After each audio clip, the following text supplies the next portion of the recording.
Guadalcanal, Solomon Islands, November 7, 1942, 0620.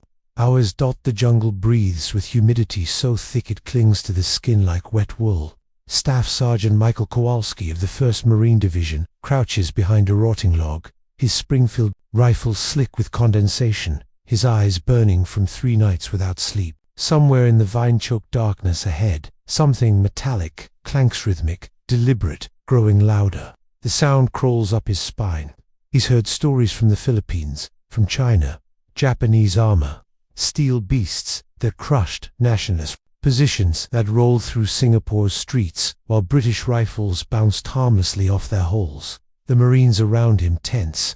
19-year-old privates fresh from Kansas farms grip their gurrons with white knuckles. The vegetation ahead shudders, parts, then it emerges. At first, Kowalski thinks it's a toy. The thing barely clears the fern squat, angular, painted jungle green with rust bleeding through. Its turret swivels with a mechanical whine that sounds almost apologetic. The barrel looks absurdly thin, like a drainpipe welded to a garden shed. The entire vehicle can't be more than 7 feet tall.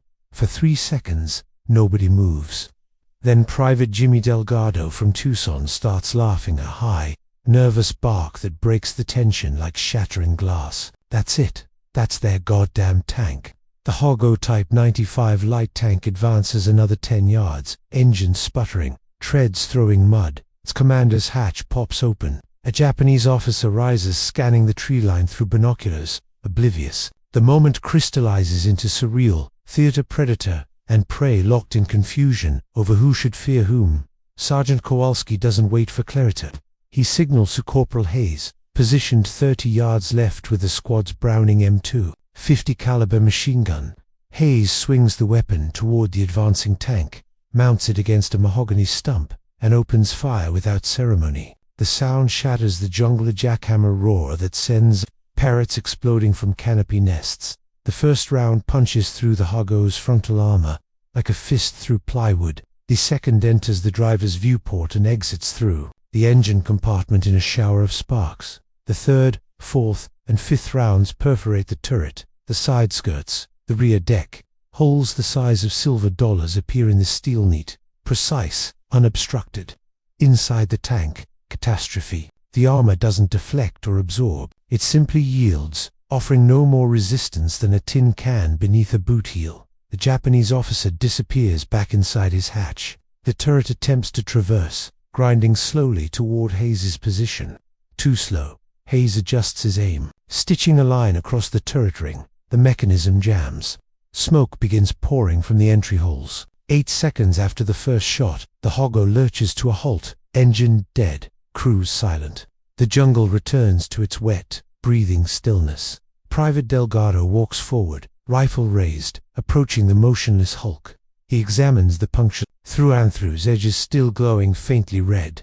He looks back at Kowalski, his expression caught between disbelief and dark amusement. "Sarge, I've seen thicker metal on a goddamn coal scuttle." This was the moment repeated across 100 Pacific battlefields from New Guinea to Saipan when American forces discovered a secret that Japanese war planners had desperately tried to conceal.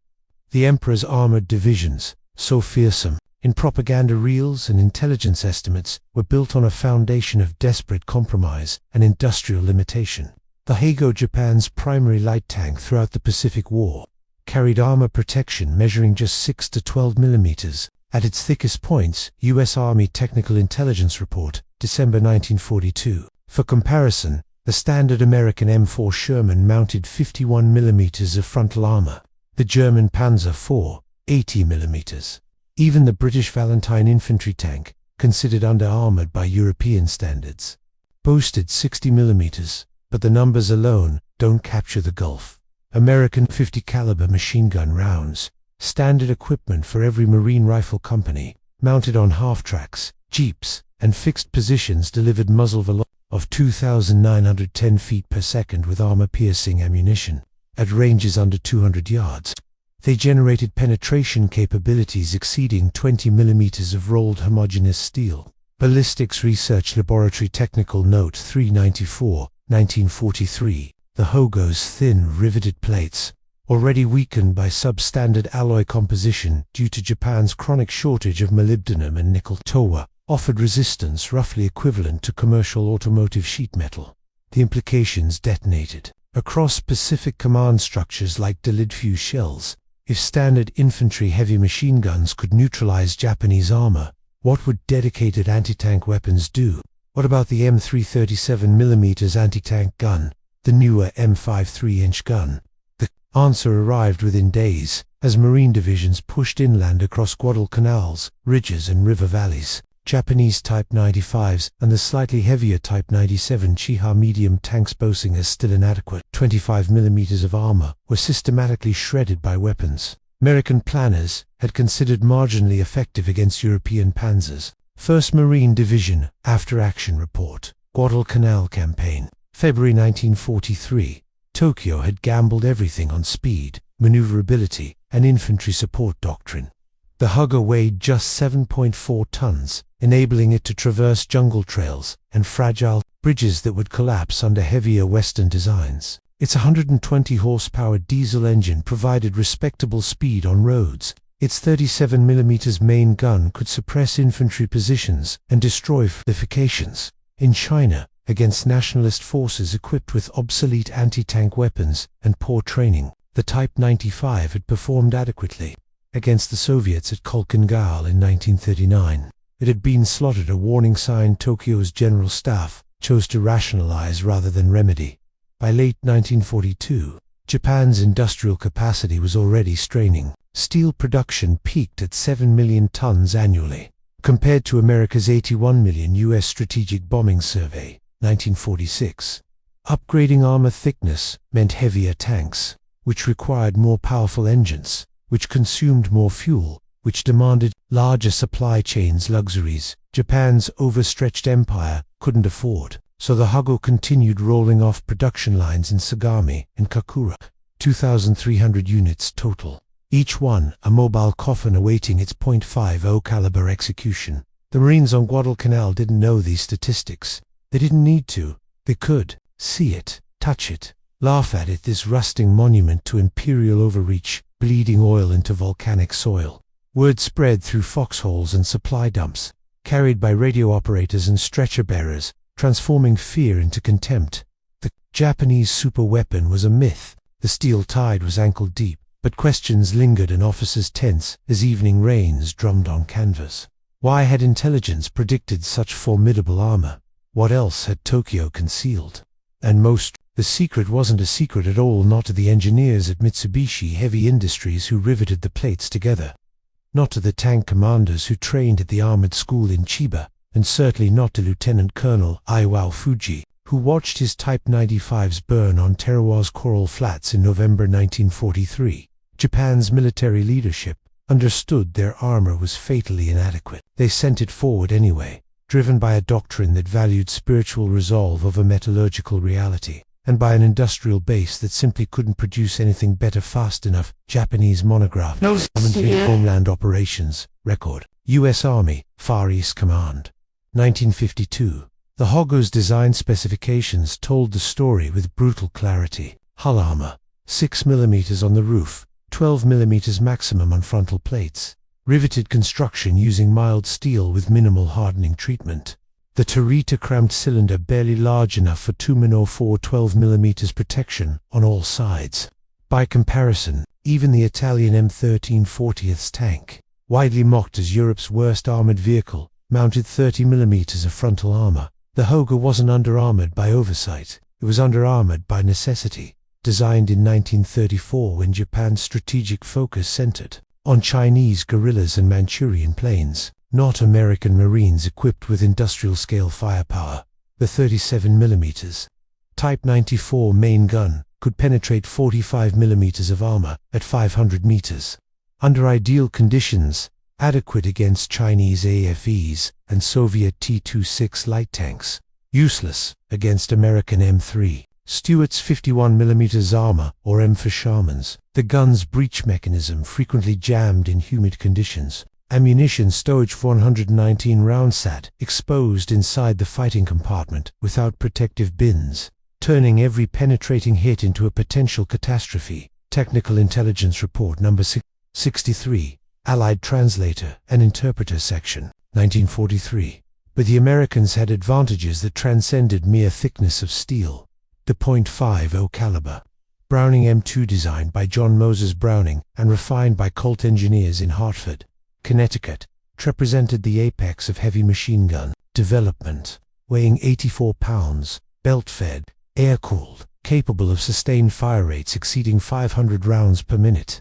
The M2 delivered 661 foot-pounds of muzzle energy per round. Equipped with M2 armor-piercing incendiary ammunition featuring a hardened steel core and incendiary tip, the weapon could reliably penetrate 22 mm of armor plate at 200 yards, 18 mm at 500 yards. Ordnance Department Technical Manual, TM 1943, closing parenthesis.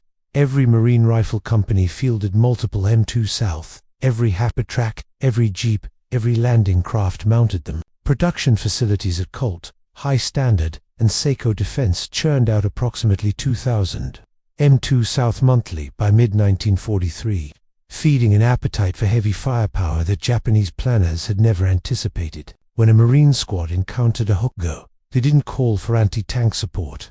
They simply opened fire with whatever .50 cal was nearest and watched the armor disintegrate like wet cardboard. Dramatized composite from multiple Marine accounts. The first time we hit one, I thought maybe we got lucky, caught a weak spot. We called a machine gunner from the 2nd Marine Division years later. Then we hit another, the same thing. Then another. There weren't weak spots. The whole damn tank was a weak spot. You could see the rounds going in one side and out the other. We started feeling bad for the poor bastards inside until they killed Morrison with a grenade. Then we stopped feeling bad. The psychological impact on Japanese tank crews was devastating. Interrogations of captured tankers revealed a culture of fatalistic acceptance bordering on death worship. They understood their vehicles offered protection equivalent to heavy clothing. They climbed inside anyway, bound by codes of honor that forbade retreat and institutional structures that punished doubt as cowardice. U.S. Strategic Bombing Survey. Interrogation Report. No. 488, 1946. Officers who questioned armor inadequacy during planning sessions found themselves transferred to infantry units, or worse. The institutional response wasn't to fix the tanks, it was to fix the morale, to reframe suicidal vulnerability as samurai virtue. Tarawa, Atoll, Gilbert Islands, November 20, 1943, 090. ORs. The battle that cemented the Hogo's reputation as a mobile coffin unfolded across Batio Island's 291 acres of coral, concrete, and death. Rear Admiral Keiji Shibazaki commanded approximately 4,500 Japanese defenders, including the 7th Sasebo Special Naval Landing Force and 14th Type 95 Hogo tanks v Amphibious Corps After-Action Report, Tarawa, December 1943. The tanks were dug into revetments near the airfield. Their thin armor supplemented by coconut logs and coral sandbags, acknowledgement that mobility had become irrelevant, that the vehicles functioned better as stationary pillboxes than as armored. Cavalry. The 2nd Marine Division hit Red Beach 1 at 0913 hours, stepping into a meat grinder of interlocking machine gun fire and precited artillery. Casualties mounted with horrific speed, 1,500 Marines dead or wounded in the first 8 hours. But as landing craft deposited M4A2 Sherman tanks onto the blood-soaked coral, the armored equation shifted decisively. The Shermans mounted 75mm guns, capable of penetrating 60mm of armor at 1,000 yards, against 12mm Hogger plates. The result wasn't combat, it was execution. Lieutenant Alexander Botniman Jr. led a mixed force of engineers and riflemen toward a Japanese strongpoint anchored by 3 Type 95s at 1430 hours on November 22nd. Opened fire first, their 37mm rounds clanging harmlessly off Sherman holes at 400 yards. The American tanks returned fire. The first 75mm high explosive round struck a Hago's turret ring, shearing the turret completely off the hull and sending it tumbling 15 feet. His second round penetrated the frontal glacis of another Hago, detonating the ammunition stowage. The explosion lifted the 7-ton vehicle 18 inches off the ground before dropping it back onto collapsed treads, smoke pouring from every aperture dot. The third Hago attempted to reverse into cover. A Marine bazooka team 2 men carrying the newly issued M1A1 2.36-inch rocket launcher, struck from 30 yards. The rocket, designed to penetrate 76 millimeters of armor, went through both sides of the tank, the exhaust flame visible through the exit hole. The crew evacuated through the rear hatch, staggering into machine gun fire that cut them down within seconds. Medal of Honor citation. First LT, Alexander Bonnyman Jr., posthumous. Across Betio's shattered landscape, the story repeated. Haig emerged from revetments, fired ineffectually, and died to Shemming guns, to bazookas, 2.50 caliber fire, to flamethrowers that turned their interiors into cremation ovens. Of 14 tanks committed, 14 were destroyed within hours. Japanese records recovered after the battle revealed that tank commanders had been ordered to embrace death gloriously, rather than abandon their vehicles. Captured document translation. Note before. Intelligence section. The 5th Amphibious Corps, the Americans, suffered approximately 1,000 killed and 2,000 wounded, taking Tarawa casualties that shocked the home front. But not a single Marine death was attributed to Japanese tank action. The Hugos contributed nothing to the defense except additional targets back in the United States. Engineers at Detroit Arsenal and Rock Island Arsenal studied captured Hugos with professional bewilderment. Metallurgical analysis revealed steel with tensile strength below commercial automotive standards, welding so poor that seams cracked under vibration testing, rivets that sheared with minimal force. One engineer's report concluded, "This vehicle represents no significant threat to any American armored or anti-tank asset currently." Fielded Ordnance Technical Intelligence Report, Aberdeen Proving Ground, March 1944. Yet production continued. Another 1,100 Type 95s rolled off assembly lines between 1943 and 1945, joining the earlier models in an expanding graveyard stretching from the Solomons to the Philippines to Okinawa. Tokyo's generals understood mathematics as well as engineers. They simply answered two different equations, ones where honor outweighed survival, where steel shortages demanded sacrifice, and where the emperors were transformed inadequacy into obligation. The Marines stopped laughing after Tarawa, not because the tanks had become more dangerous, but because they'd learned what Japanese armor doctrine truly meant, not a failure of engineering, but a doctrine of organized suicide, backed by industrial desperation and wrapped in the language of divine purpose. And the Hugos kept coming, carrying men who knew they were already dead. The strategic ripples from Japan's armor catastrophe spread far beyond burning wrecks on Pacific beaches. By early 1944, American tactical doctrine had fundamentally shifted. Tank versus tank engagements, the centerpiece of European armored warfare, became footnotes in Pacific operations. Infantry units stopped requesting dedicated anti-tank support when encountering Japanese armor. They simply designated the nearest .50 caliber team, reported the kill, and continued advancing. This casual dominance freed American tank destroyers and heavy anti-tank guns for bunker reduction and fortification work, multiplying their tactical utility across island campaigns. Marine Corps Gazette, Armor Employment in the Pacific Theater, May 1944. The psychological dimensions cut deeper than any armor plate. American forces developed a swagger, an unshakable confidence that manifested in aggressive tactics and reduced casualties during armored encounters. When Japanese tanks appeared on Saipan in June 1944, the largest armored counterattack of the Pacific War, Marine and Army units responded with something approaching eagerness rather than apprehension. The Battle of Tanapag Plain on July 7, 1944, exemplified this transformed dynamic. Approximately Japanese tanks, a mixture of Type 95 Hogos and Type 97 Chiha medium tanks, surged forward in a desperate nocturnal assault against the 27th Infantry Division's positions. Supporting them came approximately 3,000 infantry in what Japanese commanders termed a decisive charge meant to reverse Sapan's deteriorating situation. The Americans met them with interlocking fields of .50 caliber fire, 37mm anti-tank guns, bazookas, and M4 Shermans positioned in defilade. The battle lasted for hours. By dawn, 31 Japanese tanks lay shattered across the plain.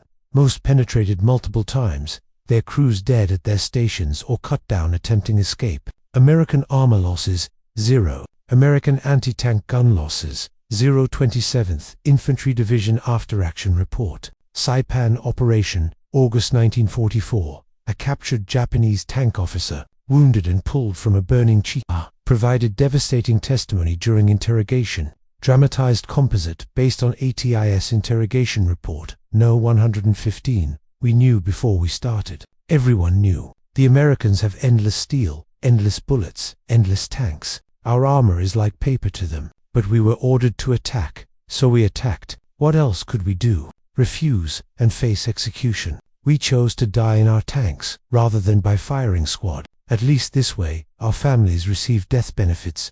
The admission crystallized what American intelligence had suspected. Japanese armor doctrine had devolved into elaborate ritual suicide, a tactical theater where mechanical inadequacy merged with cultural fatalism to produce predictable massacres. Post-war analysis by the U.S. Strategic Bombing Survey documented the industrial roots of this desperation. Japan's steel allocation for tank production declined from 42,000 tons in 1942 to 31,000 tons in 1943 to just 18,000 tons in 1944, a death spiral driven by competing demands from aircraft production, naval construction, and basic infrastructure maintenance. US Strategic Bombing Survey, Japanese War Production Industries, 1946. Engineers at Mitsubishi had attempted to design improved tanks. The Type 3 Chinu medium tank, entering limited production in 1944, featured 50 mm of frontal armor and a high-velocity 75 mm gun, finally approaching parity with American mediums. But only 166 were built before war's end, held back in the home islands for the expected invasion that never came. The Type 4 Chitu, with 75 mm armor and improved mobility, reached only 2 prototypes. Japan's industrial base couldn't scale production, while simultaneously replacing losses in aircraft, warships, and merchant tonnage to American submarine warfare. Meanwhile, American production achieved scales that defied Japanese comprehension. Detroit Arsenal alone produced 22,234 M4 Shermans between 1942 and 1945. Chrysler pressed steel, Pacific Car and Foundry, and Fisher Tank added thousands more. Total American tank production exceeded 88,000 vehicles during the war years, more than Germany, Japan, and Italy combined. Green, Thompson, and Roots. The Ordnance Department, planning munitions for war. U.S. Army Center of Military History,